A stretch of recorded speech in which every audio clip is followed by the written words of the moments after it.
Hey everybody, welcome to the Fit Founders podcast. I'm Suk Sidhu, your host, and today I'm joined by a very special guest, Mr. Aaron McCulloch from Your PT. Thanks for joining me, Aaron. No worries. Thanks for having me on, mate. Not at all, it's a pleasure.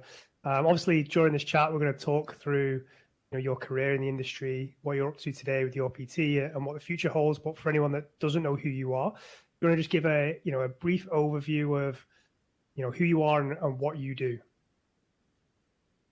Yeah, sure. So my name is Aaron McCulloch. I'm the co-owner and managing director of Your Personal Training.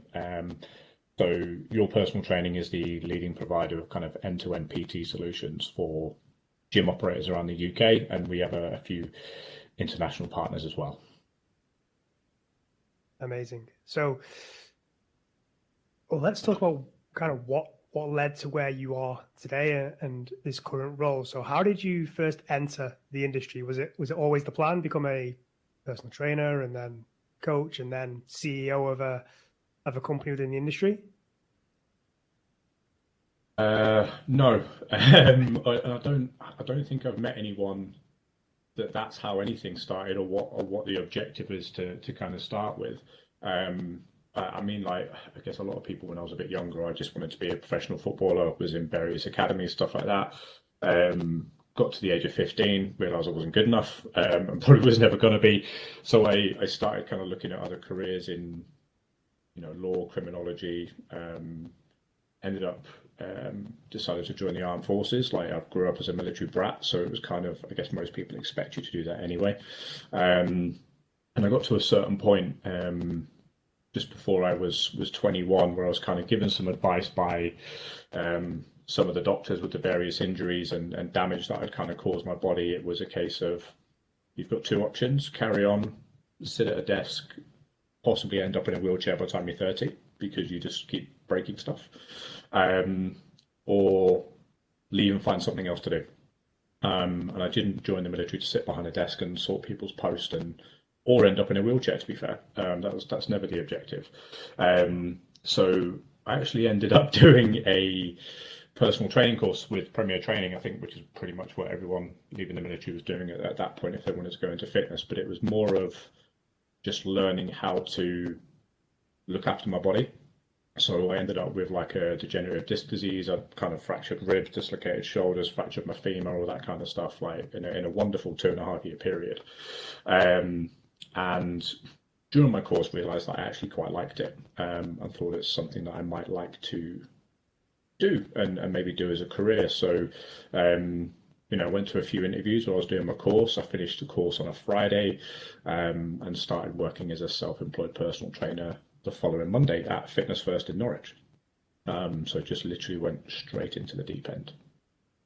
And how were those first few months or the first year or so of being a self-employed PT? Absolute nightmare. I was quite lucky in the fact that there was a couple of the successful PTs that kind of took me under their wing as such. Like, I used to ask them a lot of questions and things like that. But I think I was personal trainer number 22 or 23 in that club, Wow. and there was around about 1,800 members. So, but at that time, completely normal. That was just how it was, and it was very, like, you had to be a bit of a shark at times. So it was a bit like a revolving door of personal trainers. There was someone new coming in every couple of weeks, or like a new group would start every couple of months, and personal trainers would leave, and it was very sort of catty and backstabby at that point, if that's a phrase. But like I said, the two that I'd kind of latched onto kind of really sort of helped me understand what I should be doing, what they did to get to. They were doing like 30, 40 hours a week each. And it took me about 4.5 months to get to the same point. So I managed to do it quite quickly, in probably a gym that I shouldn't have been able to. But when kind of turnover is so high, people end up going, well, you've been here like the third longest now, like, you're not going anywhere, are you? So sometimes you just sort of collected clients from others leaving as well as doing your own work. And I spent a lot of time going to a lot of local businesses and events, like wedding shops, stuff like that, and just trying to sort of get to their customer base as well, just through various bits I've been kind of told to do. So I was there for about a year, and then I moved to Your Personal Training.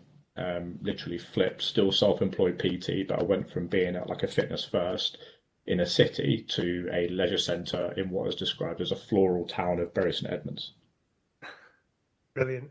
What made you so for people that don't really understand what your PT is, what is it? Can you just explain it from a personal trainer's perspective? Yeah. So from a PT's perspective, it is a sort of management, coaching, and mentoring business. Um, so for gyms, they don't really know. Well, I say they don't really. They don't know at all how to sort of nurture, build, and maintain like a good personal training team, or let alone offer a really good service. And personal trainers, when they kind of start, as you'll kind of know, are not really trained adequately enough by the training providers to kind of prepare them for, you know, any aspect, whether that's kind of marketing, communications, um, even programming to a decent level. So what we kind of offer clubs is like an external management service that recruits, markets, and supports the PTs. And for the personal trainers, for them, they kind of know they're working with people that have been in their position in their gyms, have made it work, and can kind of keep them on the right path, but also make sure they start on the right path to begin with anyway. So we kind of come at it from both sides. Amazing. So you're already doing pretty well. What makes you decide that you want to go and get this support? Um, I think the where I was and what I was doing at kind of Fitness First at the time, I just felt like it was quite restricted. So I didn't really think I could go beyond what I was doing. And when I kind of spoke to the team at Your Personal Training at the time and why I moved over there, there was more support and more opportunities. So it was almost like joining a startup at the time, because if you're in at the ground floor, as that grows, potentially you could grow with it. And that's pretty much what I did up until like the pandemic, as it kind of grew. Because I was one of the one of the successful PTs. I was like helping trainers around me because I just didn't like the where I was before. It was a bit of a revolving door, and I was like, well, I quite like to keep these people on. I quite like these other trainers, so I want to help them out. And I was just doing it just to be nice, and then that became more of like an official capacity, and then I kind of taking more and more responsibility as the years went on from there as well. When you just rolling it back a little bit, when you left the military Mm. and you became a self-employed personal trainer, was it ever in your mind that you're kind of pursuing an entrepreneurial career, or was it just very organically, I'm going to be a personal trainer, and entrepreneurship, business ownership wasn't really a thought, or was that, a purposeful decision? That's a good question. So there was a really really simple version of story of like why I wanted to become self-employed. When you're in the military, you're told what to do 24 hours a day, and it gets quite grating. So I wanted to do something where I would have more control over what I was doing and more control over the direction, and also like my time, basically. So it was doing the opposite of what I'd done for a number of years before that. Amazing. Okay, so personal training is going well. You've joined this team at Your Personal Training, where you're now getting additional responsibility. You're helping more personal trainers. How do we get from there to you now, owning the company effectively? Yeah, so I think as the kind of years progressed and I was going through kind of various positions of being like a PT support manager and then maybe like a regional PT manager, I then became and I actually created the position for myself and others of like having a team of regional directors who were responsible for like the wider economy of what was going on. So not just dealing with personal trainers, but with clients, coming up with processes, whether that was for recruitment, retention, business blueprints for PTs, troubleshooting, that kind of thing, and kind of doing a little bit more. And that even came to a point of, I think that's when I started realizing that I quite like creating and building things. And I kind of hunt opportunities down. So I was like, well, I think this could be better for the company and we can do a better job and we can do X, Y, Z. We've not really moved anywhere in the last 2 years. If I don't say something, then we're all going to get stuck and everyone will suffer. So I kind of thought if we can make it better for everybody, this is what needs to happen, and then almost put myself and others in a position to be able to do that. And as soon as that was accepted by the previous kind of owner and MD, it kind of made me think that sometimes I might actually have a good idea.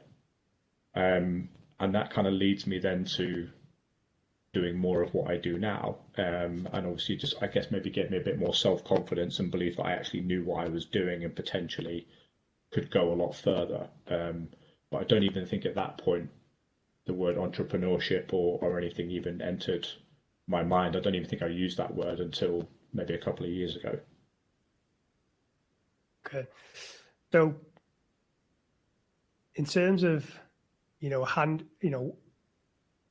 sharing as much as you can share, what were the weeks or the month like that, you took over your PT and your personal training?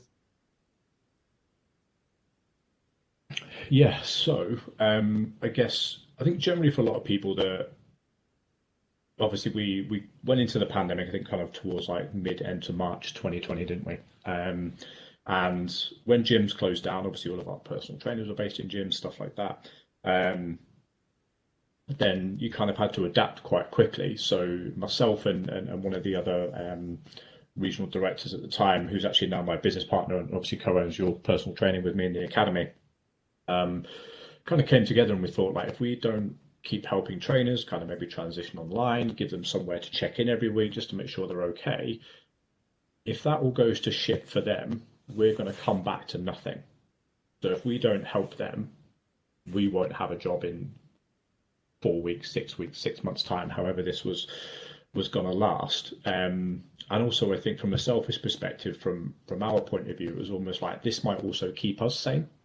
And we might actually learn something along the way to kind of be able to help trainers more and obviously just keep it going. So we did like weekly check-ins and all that kind of stuff. We set up like private Facebook groups for trainers, kind of pointed them in the right direction for the few people. And actually, I think at that point, that's when I came across you actually and kind of took on and sort of read some of your content and pointed trainers in that direction and sent them links to like videos and Facebook groups and things like that, because obviously you've been doing online coaching way longer than I ever had, and obviously some of the things you had in place were very, very helpful.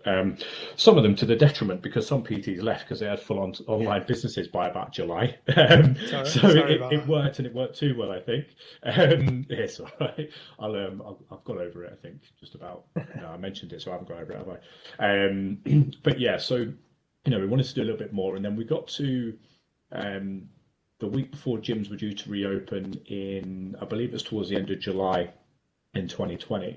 And we got sat on a Zoom call, and effectively the owner and obviously MD at the time was just thought like the world was going to collapse, like it's not going to go any further, like we're never going to recover it to what we were doing before, so I'm going to close the company.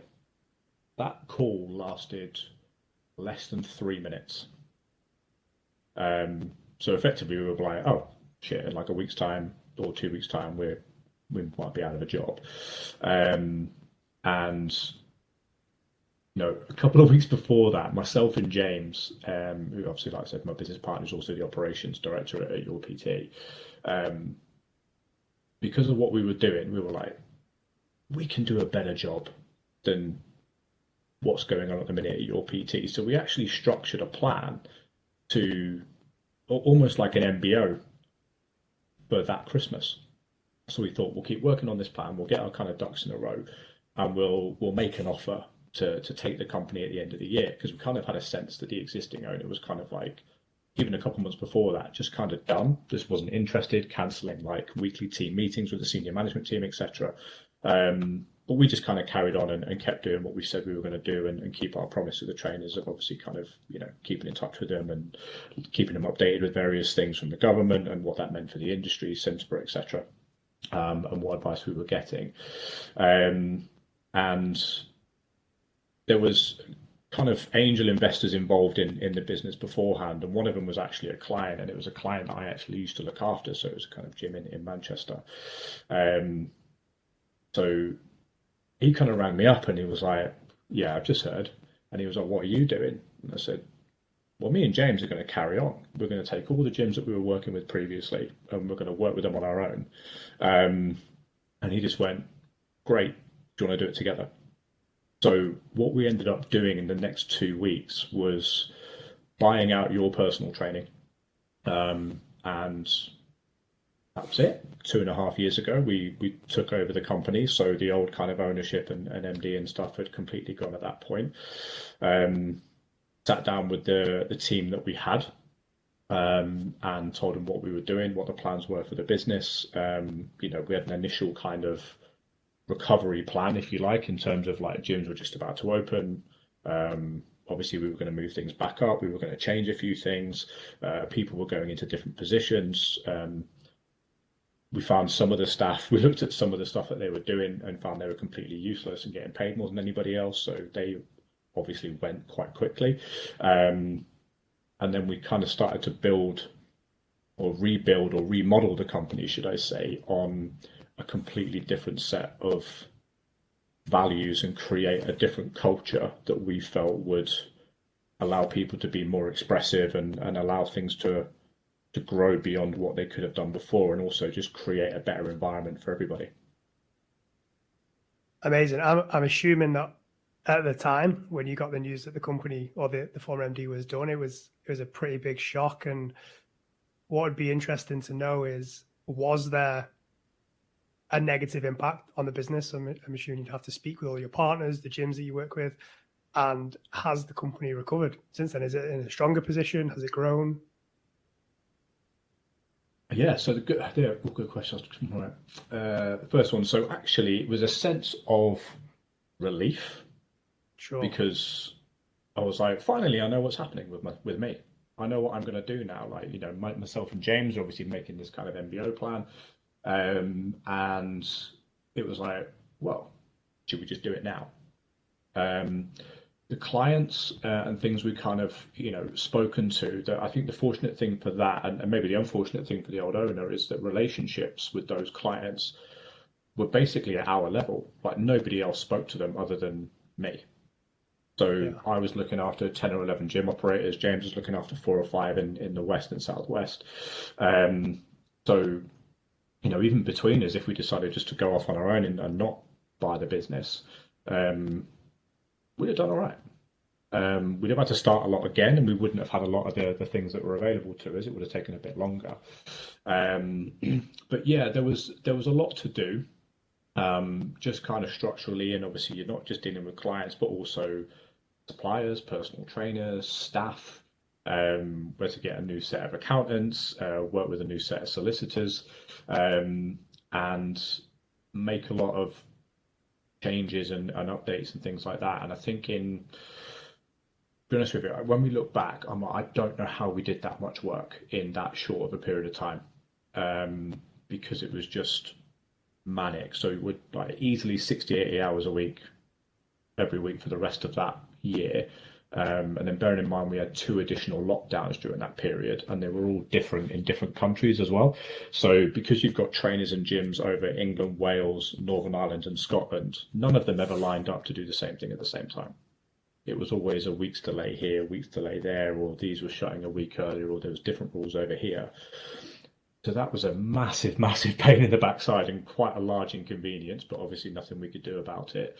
But when they were closed, and gyms weren't, available to PTs, we kind of then revisited the old, right, how do you keep looking after your clients? How do you maintain communication with our own clients as well? But also we used that time to do the things that we needed to do in the background. So, it's almost the positives of that is we gave ourselves a few extra weeks here and there, and we didn't stop working. And then obviously the last lockdown we had was like 3 months. So I think we opened mid-April 2021 again, I think, gyms in England. Um, and then we had a period of being kind of reopened and obviously had a bit of continuity. Things were coming a bit more normal. People were coming back to the gyms a little bit. Personal trainers were starting to regain a little bit of confidence in the sector because it was not very well supported at all. I think that's been quite well versed and documented by a lot of people. It's kind of like at the bottom of the list for everyone, despite probably being able to offer the most significant impact on people's health, and obviously help people. But for whatever reason, it's still pretty much at the bottom of the pile as far as I can see. But yeah, so it slowly came back, and then in 2022, it just kicked off like we didn't think was going to happen. So we projected a particular growth pattern for 2021 because I think it was about 8 months we had to kind of predict that. And then 2022, we thought it would be a slow and gradual climb back up. But we managed to kind of fully recover and at the same time recreate a complete organizational restructure of your PT in that 18 months, and develop an education provider as well. So obviously going through awarding organizations, awarding bodies, etc., as well as then looking at new opportunities, tech developments and stuff as well, building new relationships.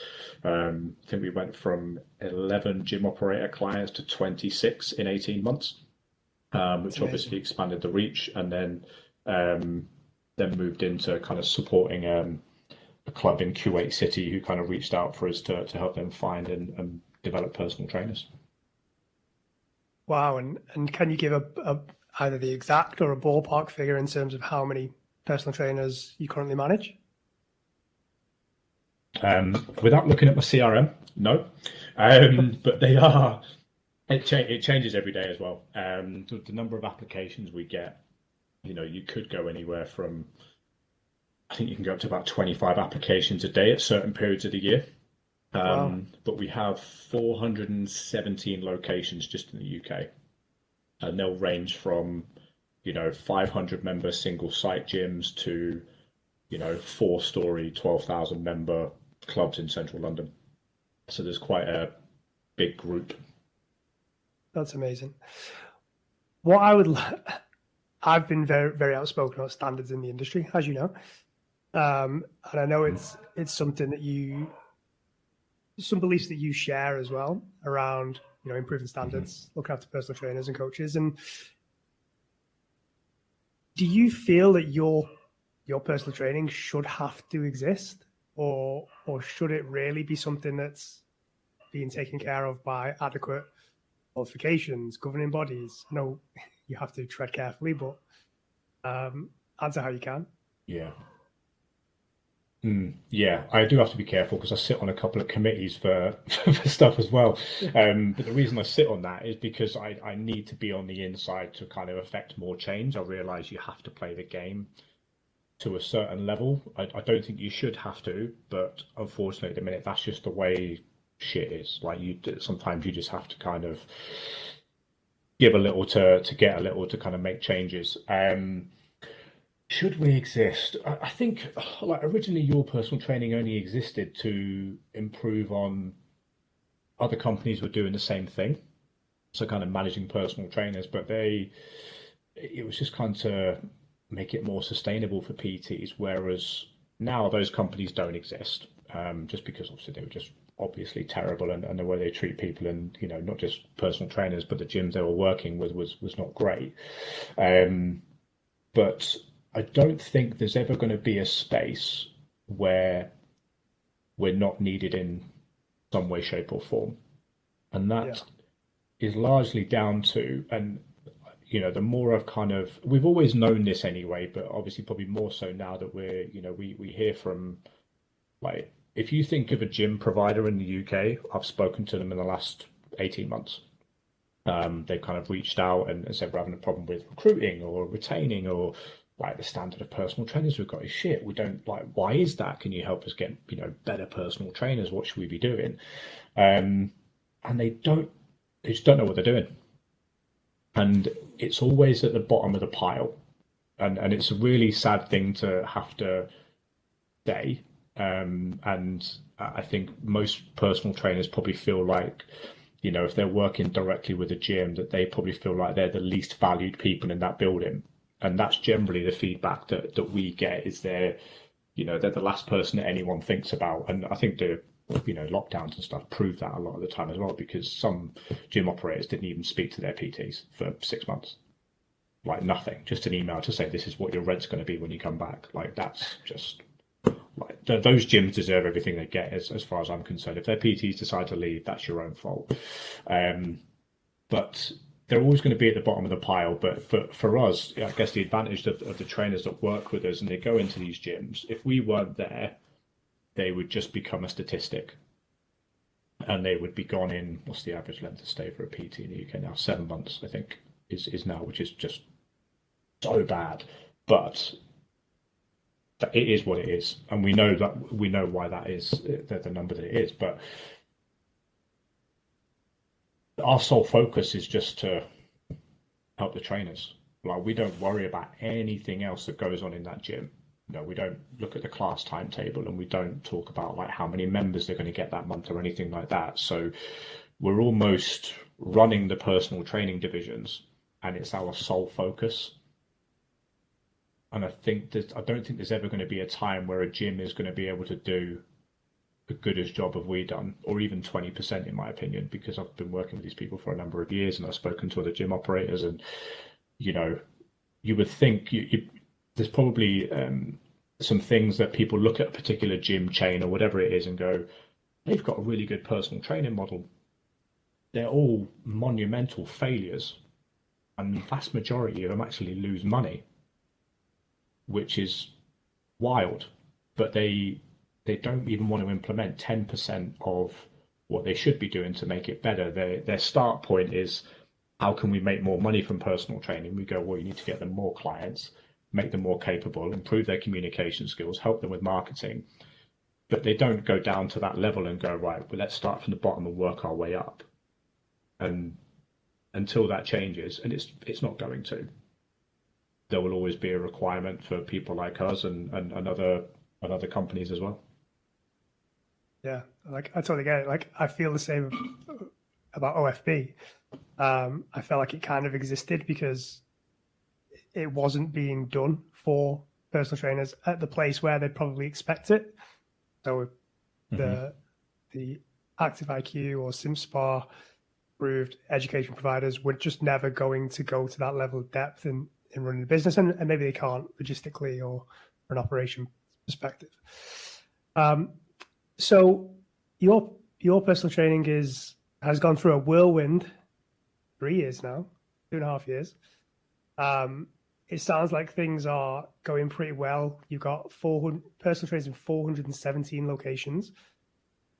Where do you go from here? What do the next couple of years look like, or what's the big hairy ass goal? I mean, there's a few things. I mean, the kind of next big milestone is 1,000 clubs. Because I mean, the reason for looking at locations and clubs rather than a number of personal trainers is, if you don't have the clubs and locations, you can't help the PTs in that area. So we get about 26% of our applications. We either don't have a gym within like a commutable distance, or they're not qualified, or whatever it is. And our team come off the phone with them and they're like, look, we've got a gym over here. And they're like, oh, it's too far. And then we know their options are limited, and we know they're going to become a statistic. And we take that type person, we're like, oh, we couldn't help that person. We couldn't do something for them, and they're not going to be able to get even 50% of what we do anywhere else without paying 4 or 5 different people to help them in those things. So to kind of expand what we're doing and kind of go into the 4 corners of the UK, even the really kind of small places, because there's going to be personal trainers there that want to build a career and never really going to have the opportunity. So the more gyms we have, the more opportunities we can kind of create as well. And you then kind of touched on the education point for PTs, and you're not wrong. And obviously you would know, I think we probably discussed this previously as well, that the amount of training providers that have collapsed over the last year and a half, and some of they're not insignificant ones that have closed their doors, like Premier Training, the Training Room, like you're talking about 54% of the market share just with those two in terms of like people qualifying. But the industry's been plagued by training providers who have kind of cut costs at the expense of quality education. So we always talk about the good old days. So when I did a personal training course, it was 12 weeks in a classroom and we did that. And, people actually learned and you were sat around other people and you weren't just turning up online and clicking a button and recording yourself bicep curling some baked bean tins for 3 minutes and then getting signed off. That's a true anecdote. But, they then hire poorly educated tutors. They cut the face-to-face contact time. Everything is generic and superficial. So, like you said, trainers go into gyms ill-prepared. I even remember going back into like my personal, PT days at Fitness First. A female trainer started 2 weeks after me, asked if she can shadow me for the day. I was like, no problem at all. I probably should have done that, to be honest with you. That's a great idea. Then she asked me what a press-up was. Oh. And I was just like, right, okay. And this is in like 2008. And we ended up a couple of years ago, when we kind of took over, we blacklisted training providers from like, if we got one of their graduates and they weren't working in the industry for 12 months after they graduated with that particular company, didn't touch them with a barge pole. And we thought that would be to the betterment of obviously what we were doing, and obviously that made sense. But at the same time, we've then thought, like a few months later, are we depriving that person of good quality education by not allowing them to kind of potentially join our business? Obviously, we have a 10-stage interview and screening process that is 18 touch points and various interviews and things like that we do, and bits and pieces they have to tick. But what that then kind of led us to is like, right, the industry's flooded with poorly educated personal trainers. And I speak to gyms all the time, and I speak to people on the committees and stuff that I talk to, and that's all they complain about is the standard of trainers that are coming through. And I'm like, okay, well, what have you done about it? Like, can you do your own? Don't have the resource, don't have the time, don't actually know what they're doing. And on the flip side of that as well, students have now been settling for cheap and superficial education, because they want that. I guess we're in that time of we want things now, and like, yeah, great, go and do a course, but you're not going to be very good. You're not going to have a career, and you're going to be back doing what you were doing before, and you're going to blame everybody else. But you have a choice, and the choice is normally based on finance. So do you do a £1,700 course that is designed to prepare you for the industry and give you a long-lasting career? Or would you spend 600 quid on doing one that you can just sit in your underpants in your living room doing 20 hours and you're done? And then hopefully someone will give you a job. Yeah, I definitely see. And choices have consequences. Yeah, I think I definitely see more people nowadays just going for the cheapest option because they see the qualification as just a box ticking exercise. I just need to tick this box, then I'm a personal trainer, and I can go and build this amazing career.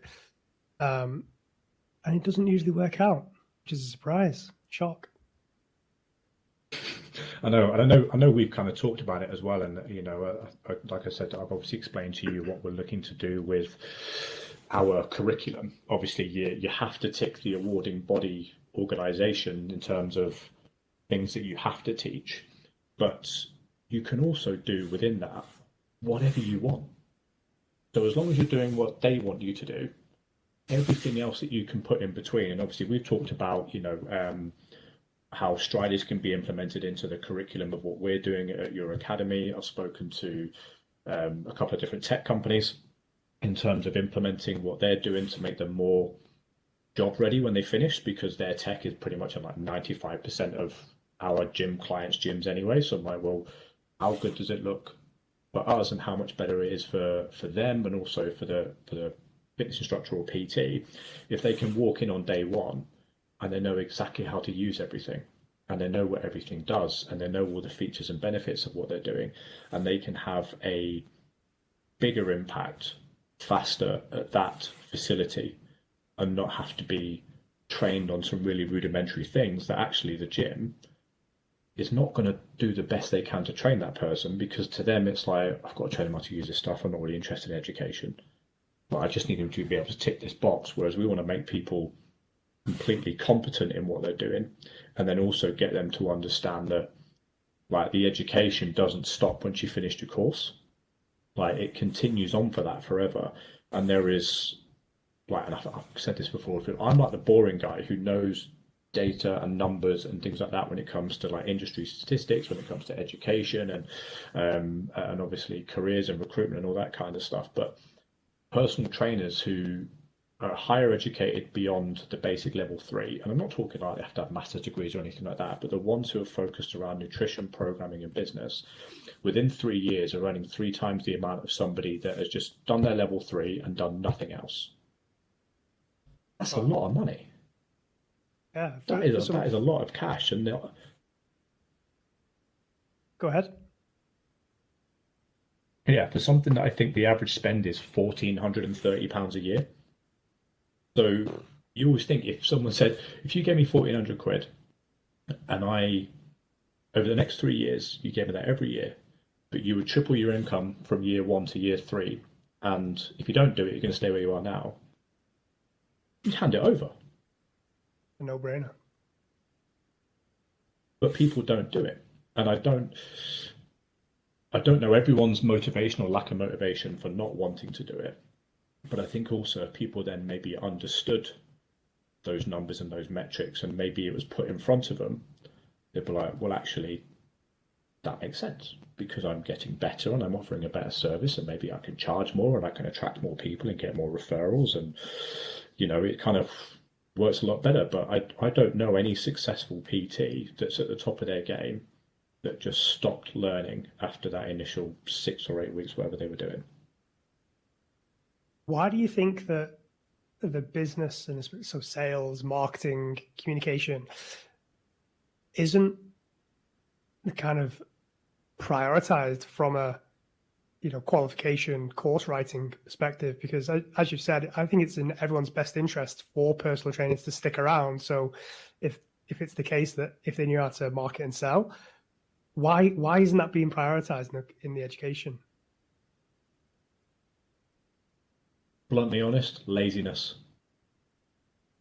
And I can talk from that, from experience and being in those situations where we've spoken to training providers, big and small, and said, look, like the trainers that are coming out they're not ready. Like if they could just do this, we've got it all already. We do it for them, but let us give it to you, or we'll work with you to develop this for nothing. We even said, look, you can white label it if you want, just make sure we're credited, and obviously because it's our intellectual property, it's our resource, but you can put your branding on it and stuff. Oh no, because then they have to do that, and it's an extra day, and that's going to cost us like an extra £14 a learner to put into the curriculum, and then we'd have to, like, even that's with me doing it all for them, they didn't want to do it. So that's when we came up with sometimes you hit, like, I call it the fuck it button.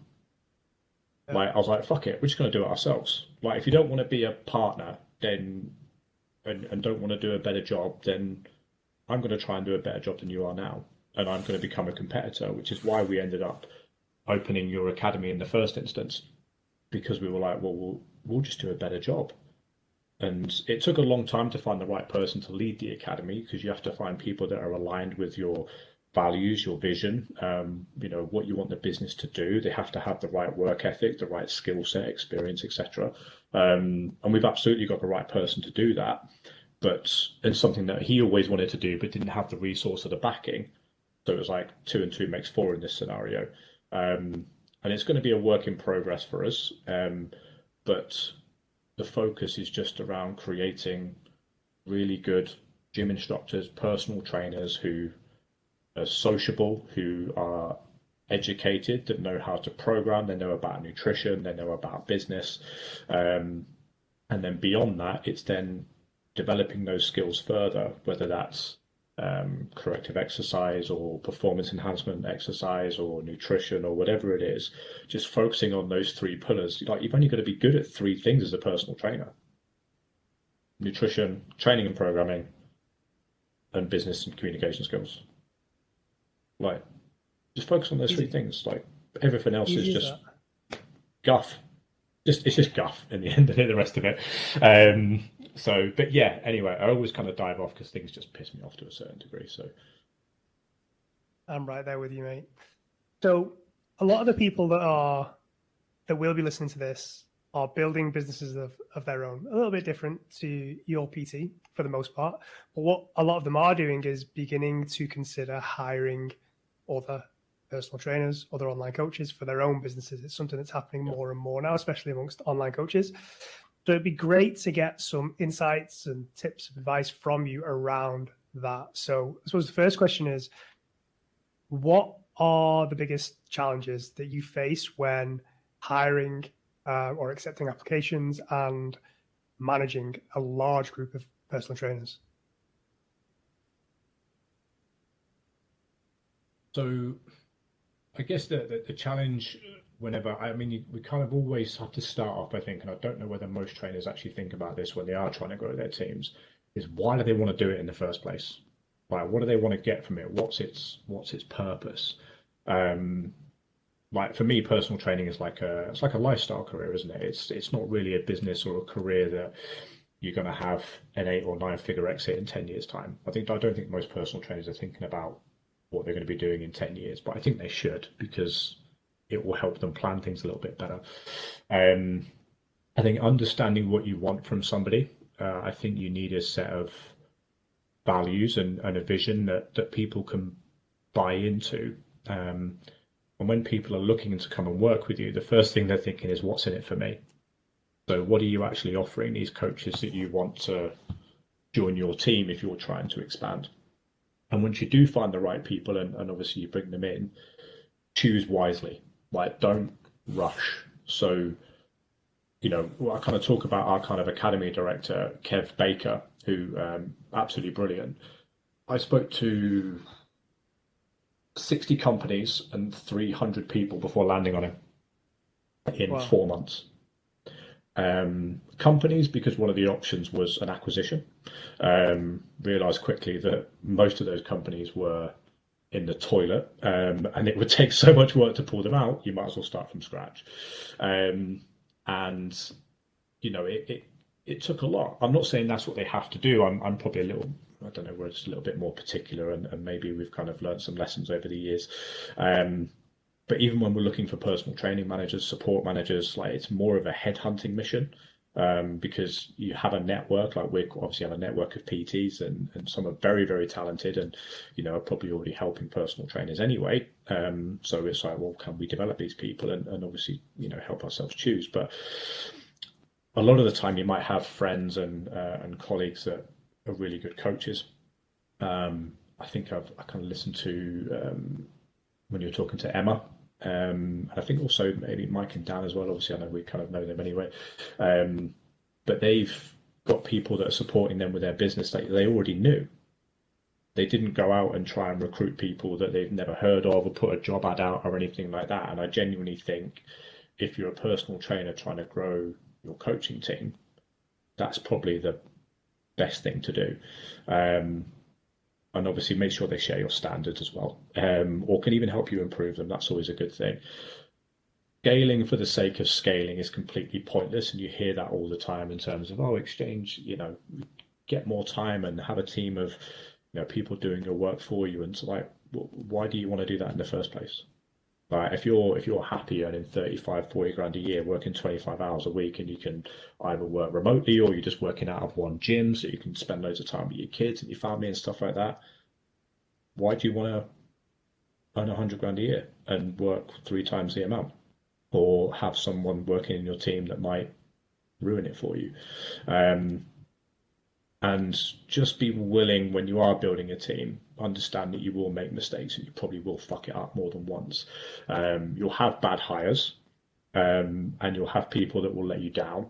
But I think it's always important to reflect as if that does happen, and hopefully, touch wood, it doesn't happen to everybody. But I think it's a good kind of learning thing. But understand why that happened, and is there something about that individual that didn't match your vision and values or your standards, and you can kind of move forward next time and say, this is what I don't want from a person, as well as what you do want.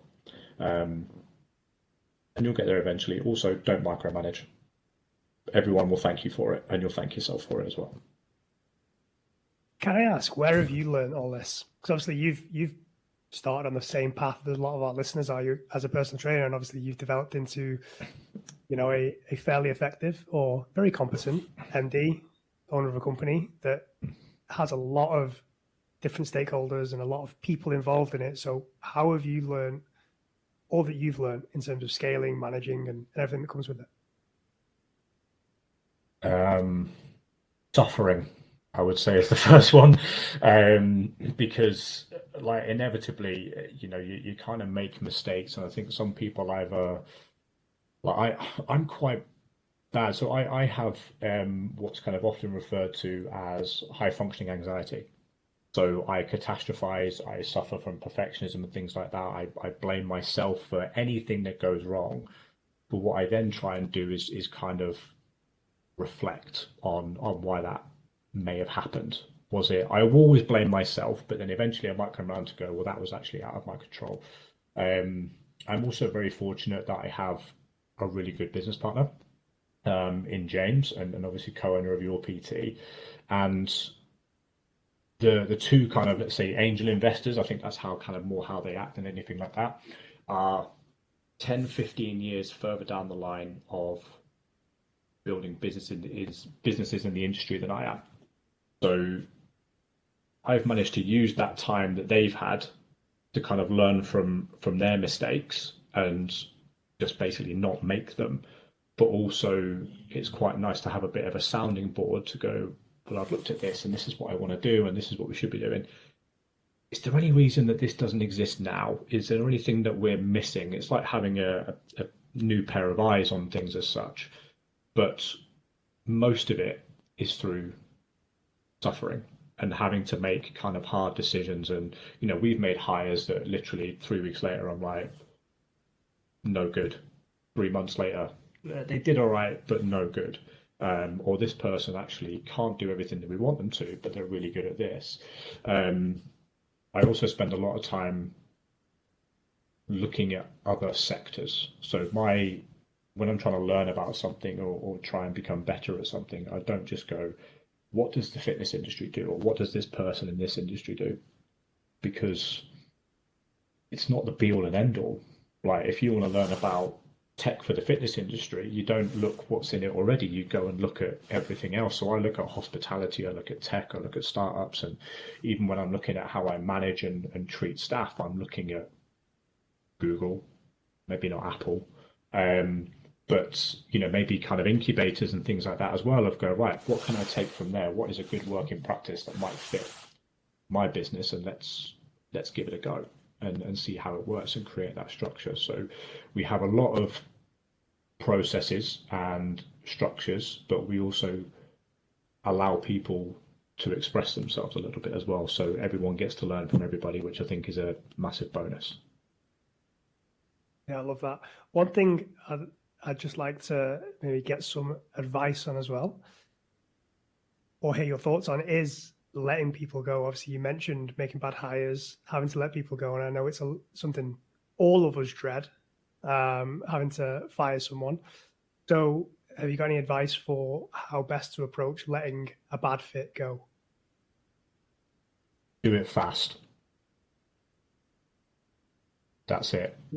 Yeah. So there's something that I must have heard it maybe a couple of years ago, or maybe actually when we were looking at, when I think in the beginning we had to make a really tough decision with a business partner, like within 2 weeks of taking over, and it was really, really tough. And I don't think anything will be as tough as that again, to be honest. But I heard a phrase, hire fast and fire faster, because if you let people linger around, it's going to fuck things up. So the longer you have somebody doing a bad job, the worse it's going to look for you. And it even includes like gyms with GMs. There's like statistics to say that a bad GM is more costly than not having one at all. And the difference is about 30%. So, it's kind of finding the right people, take your time. But when you do find the right person, be quick. But also, if you've got somebody in there that doesn't fit, I think honesty is the best policy. Um, don't be emotionally blackmailed, um, because ultimately, by maybe taking a chance or giving that person an extra 3 months, might mean that you're taking the food off the table for 3 or 4 other people in your business because it has such a bad effect, or may even damage your reputation, which damages your entire business in the get-go anyway, and then you're all screwed. So it's about looking at the bigger picture. And yes, you probably will feel bad, but you have to look at the positives and the things that you can control over. I've upset somebody today, because running a business, you're going to piss people off all the time. And it's just one of those things. Yeah, I completely agree. Okay, Aaron, it's been a pleasure to have you. I've got some finishing questions if you're up for it. Oh, let's go for it. So, what do the next few years look like for you as a business owner and the business itself? Busy, but in a good way. So obviously, the last 2 years have been more about sustainability and obviously just maintaining growth and just building that kind of structure. And now we're at the point where we can do, well, I have a list of like essentials that we need, and I have a list that's labeled fun shit. So the fun shit for personal trainers and obviously things that we're looking at, is, you know, things that maybe I wanted as a personal trainer that I never had. So the only thing we don't do at the minute for personal trainers is sell personal training for them. We do everything else. That's the last thing they've got to do is generate leads, which obviously we do a lot online anyway, and teach them how to do it in the club and in social groups, etc. But focusing more on how we can get more people to personal trainers, more people into those gyms as well, so it becomes even more sustainable. Growing the number of clubs, obviously, and then obviously expanding our education offerings. So we're looking at bringing the best of like global education, whether it's accredited or not. To be honest with you, I don't really give a stuff, and I think a lot of education that exists that is the best is not accredited by awarding bodies. So, and I don't think that should be, a deciding factor of whether you do it or not. If it's going to provide a benefit to people you're working with and the people you help, then you should be doing it. And perhaps then expanding into vertical and adjacent markets that we're already in as well, because we get asked to do a lot of things, and I'm one of those people. I have 100 ideas a year, and it's annoying for my business partners because I'm always thinking about new things and things that come up and like to solve problems. Half a dozen of them I'll probably dial down, and then 2 of them will be really good, and 1 of them will actually do. And yeah, it's always nice to have those options. So there'll be a few things that we do naturally, but there might be some more fun opportunities to come up later in the year as well. Perfect. What's something that you hate about the industry? I don't hate anything, because I think that's quite a strong word. And hate, I think, invokes anger and resentment, which I don't think are good drivers and motivators for a lot of people. But things that really piss me off are people or companies who come in thinking it's a quick rich scheme and prey on the vulnerable and desperate, which is that could be personal trainers or people that want to lose weight quickly. To go, right, let's do this, buy this, and basically just not deliver. Or that could be, business mentors or whatever it is. Like that's it. It's just like everyone knows, and I think we can probably all agree. And I think personal trainers might not want to be honest with themselves sometimes, but they are like literally frothing at the mouth for success. Like they want to, have the nice apartments in Dubai Marina, but they want it like tomorrow. Yeah. Then they don't realize half the time that some of us have been doing it 15, 20 years. And we've made sacrifices and suffer, and like I'm doing this on a 12-year-old laptop and I drive a 10-year-old car. I don't have any, there's just these things that don't really matter that much, and you don't actually need it. Is not reflection of your success. Like there's other things that make people happy, but there are that group, and I think if they were if those people were honest to a personal trainer and said, right, 95% of you are never going to achieve what those 5% are achieving. I think statistically it's 4.6, but there we go. I told you I was boring. But like 95% of PTs will never get to that super level. You know, the six-figure fit pros that we think there's loads of them. There's not. There's a handful, and most of them have got there without being ethical, that we say. I think that's probably about the politest thing we can say. If they were true and honest about the chances of success and what it takes, most people would never sign up to those programs.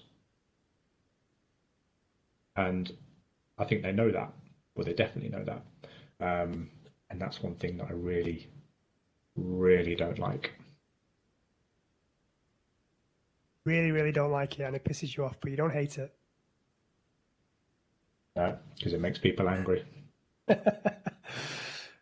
What's Can't be fueled by anger or hate. True, true. What's the biggest mistake you see people make that are looking to build a business in the industry? They don't think about what they want. They don't know what they want. They don't even know what their desired outcome is. They're just like, oh, I want to earn a load of money, or I want to have 50 clients. Why? What's that going to give you? What are you going to do for those people? It doesn't make sense. And I was like it when I started as well. I was like, I want to get 25 clients. I didn't think, why do I want to do that? I was just like, well, that's what everyone else does, right? And they're not really thinking about themselves. They're kind of focusing on what others are doing. And I think also not understanding the true meaning of delayed gratification and sacrifice. So, you know, one of the things I always kind of think about is, and it's maybe a slight annoyance, but you probably heard it a lot, work-life balance. Oh, that's what I want from a career, work-life balance. It's not a thing, it's a choice. Like if you want to build a successful personal training business and someone says like you're going to be working 12, 16 hours a day, well, I don't want to do that. Okay, well, you've made a choice, and that choice comes with a consequence of it's going to take you a lot longer to build your personal training business. And then people will give up because it's not happened quick enough. And they need to understand that choices have consequences, and it's okay. It doesn't matter if you don't want to build a business in 6 months or 12 months and you're happy for it to take you 2 years. But just realize if you are making those decisions that like you have to plan for it and understand that, you know, and on the flip side, there's consequences of spending 12, 16 hours a day building a business. If you've got a family and friends and things like that, you're sacrificing those things, but that's a consequence of pursuing something that you want to be successful with. So it's really just thinking about why you want to do it, what the purpose is, and what you're prepared to do to get there. I think you could probably say the same for weight loss, muscle building. Like, what are you prepared to sacrifice, and what are you willing to do to get to where you want to be? Yeah, 100%. I agree. Let's finish on a positive note. What's something that you love about the industry?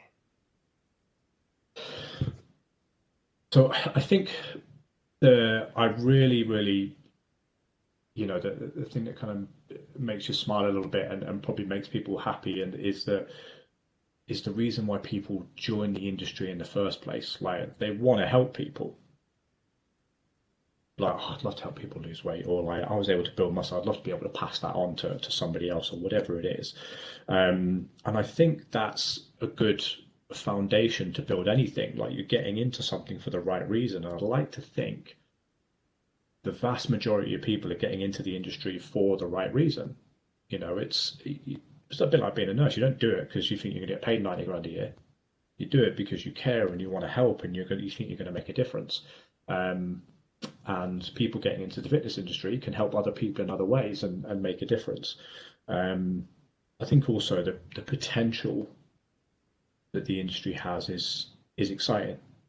Not just from, you know, new innovations and tech and stuff like that. Like the PT industry shrunk 2 years ago, like quite dramatically. I think the value of the industry, I think the market shrunk by 185 million, something like that. So the number of people and the number of the amount of money that the PT industry generated in 2021 went back 11 years. So for me, and like if I wanted to be a personal trainer, I started in 2021 because it's only going to go up and you're going to be in the right position. But I think this year is actually the year that it's going to, according to data insights, etc., and people changing careers, all that kind of thing, where the personal training industry is going to have the most people it's ever had and is going to have the biggest market penetration it's ever had. So 2023 for personal training, I think, is probably the most exciting time to get started. And if you didn't start in 2021 or 2022, this is the next best time to do it. And in 12 months' time, it's going to be a lot harder to get in and a lot harder to be successful because of how quickly it's going to grow this year. But I don't even think we've scratched the surface when it comes to the industry's potential. But I think what you need is the right people with the right values, the right motives, because if those people are driving it forward, then you can have a much wider impact on a much wider group of people. It sounds a bit crusady, that, doesn't it? You're preaching to the choir, though. That's literally our mission on our team dashboard at Stridist. Like our goal, and this was the same at OFB, was to champion and empower personal trainers, move the industry forward, because then the impact and the reach and how many consumers can be helped is just, the impact is massive. Yeah, absolutely. Cool. Aaron, it's been a pleasure, mate. If people want to find you, learn more about you, or get in contact with you, where's the best place for them to go? I mean, I wouldn't be too fussed about me, to be honest with you, purely because my kind of Instagram and stuff is basically food and my dog. I mean, if you're into those things, great. I mean, I do go into both of those things. But yeah, and yeah, other than that, it's not that exciting. But obviously, your personal training are on all of the platforms. I don't know what that means, but that's what my marketing team tell me. And they're there as well. I think we're going to even go onto TikTok soon. I don't know why, wow. But there we are. But yeah, obviously the Your Personal Training website, which is www.yourpersonaltraining.uk.uk. From there, you can click on the Your Academy links and stuff as well. We're on LinkedIn, Instagram, Facebook. So you can just type in Your PT or Your Personal Training, and you should be able to find us. And if you want to see pictures of what I eat and my dog, just search for Aaron McCulloch on Instagram or Facebook or whatever, and yeah, be bored to death. All really happy with food and dogs. 100%. It's a niche market, but there we are. Cool. We'll link to a bunch of those places so that people can find you. Thanks very much for your time, mate. I really appreciate it. Take it easy. No worries. Thanks for having me, mate. It's good to chat.